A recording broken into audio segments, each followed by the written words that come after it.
లంకా నగరం గురించి హనుమంతుడు ఇలా భావిస్తాడు, అంటే ఇలా తెలుపుతాడు ఆయన మనకి.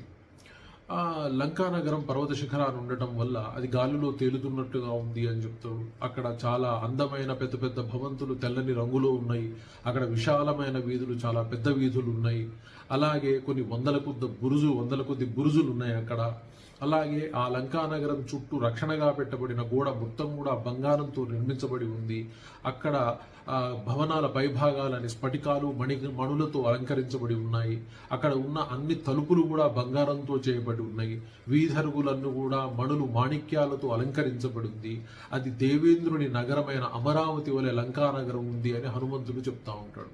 సో అంటే లంకా నగరం ఎంత అందంగా ఉందో చూడండి. ఆ మధ్యకాలంలో ఒక హిందీ సినిమాలో నల్లని రంగుతో చిమ్మటి చీకటితో చాలా వికృతంగా చూపిస్తారు. కానీ లంకా నగరం దేవేంద్రుడి నగరం అమరావతితో పోల్చబడింది.